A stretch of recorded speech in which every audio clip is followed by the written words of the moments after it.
Samahan niyo ako sa aking pagluluto. Gagawa tayo dito ng chicken recipe.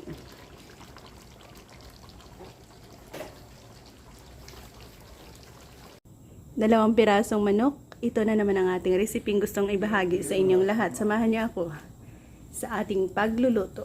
Anong recipe ang ating pwedeng gawin sa dalawang pirasong manok na ito? Hugasan natin ang ating manok na nakat-cut na. Before natin hugasan sa kumukulong tubig, lagyan natin ng bay leaves. Lagay natin ang ating natadtad o nahiwa-hiwa na. Yan.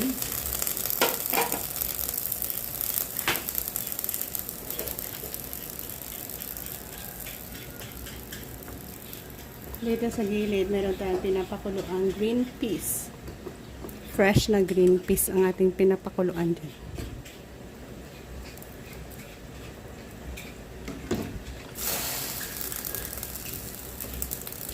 So wala tayong malaking kaldero, doon natin lutuin sa labas.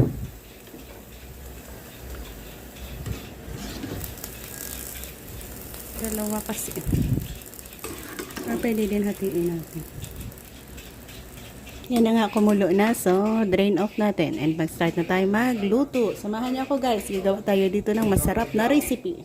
Dahil sa dalawa ang ating manok na lulutuin at hindi kasya sa ating lulutuan, gagawa tayo dito ng dalawang pot. Same lang naman process yan. Maglagay ng mantika. Igisa natin ang onion at garlic. Yan, i-focus ko lang kayo sa isa dahil sa dalawa nga ang ating lulutuin. Doon tayo magpa-focus para ma-clear natin, mapakita sa inyo kung ano ang mga ingredients sa ating ilalagay. Garlic.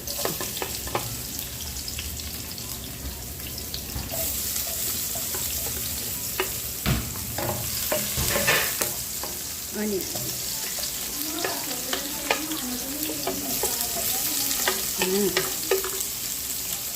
Yan, nagisa na natin. Pwede na natin i-add ang ating manok.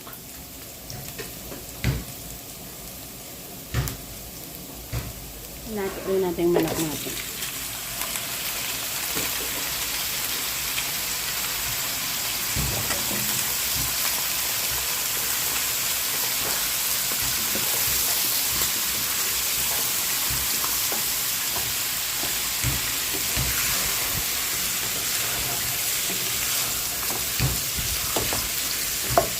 Takpan.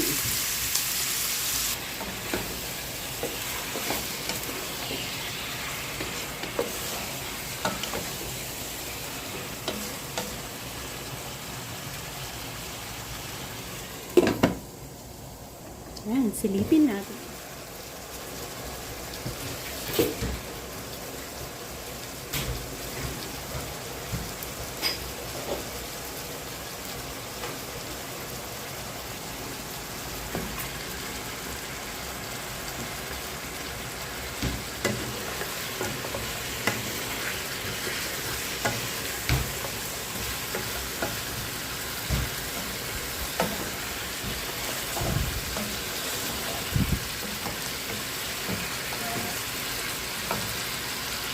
Yan, sa isang area na yan, mag-add tayo ng tomato paste.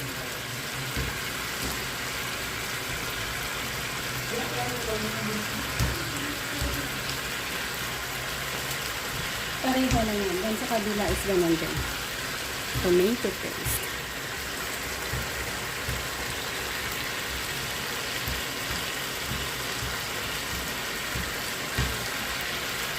Lagyan natin ng afritada sauce.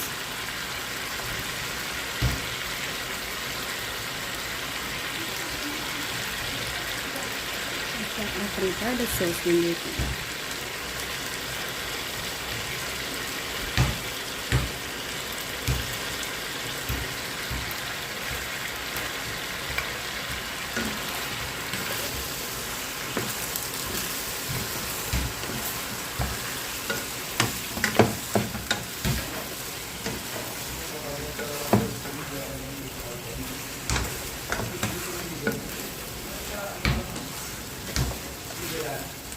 Lagyan natin ng isang cup ng tubig. Ganon din sa kabila.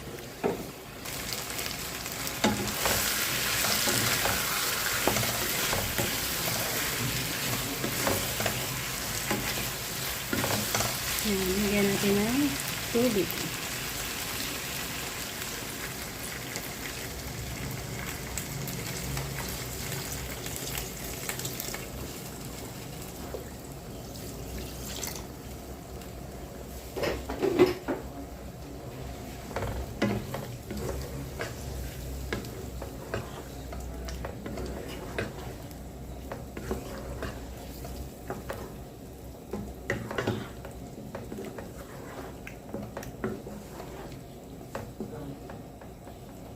Lagyan natin ng black pepper.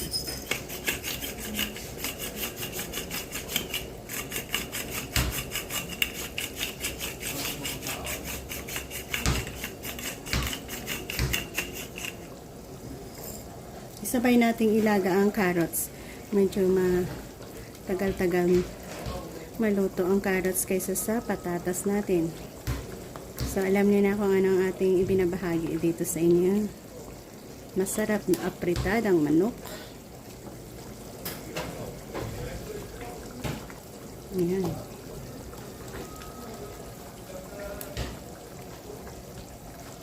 Ayan, mag-add din tayo ng green peas.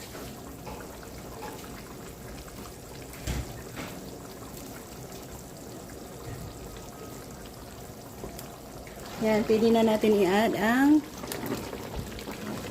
patatas. Ayan, lagyan natin ng asin.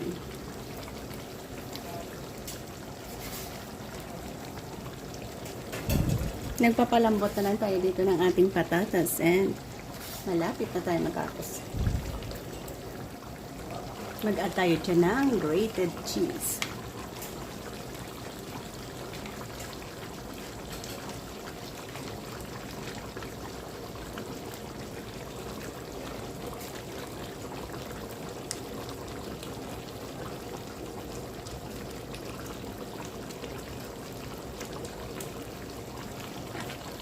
Malapit na matapos. Sabay sila.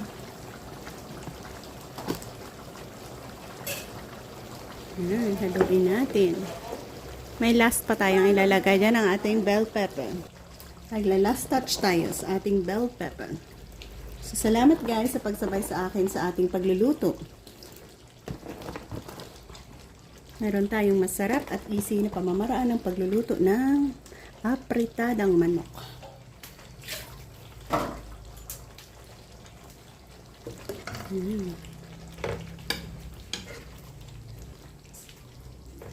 And dito na tayo mag-e-end guys. Bye-bye, God bless, and happy eating. Yan ang ating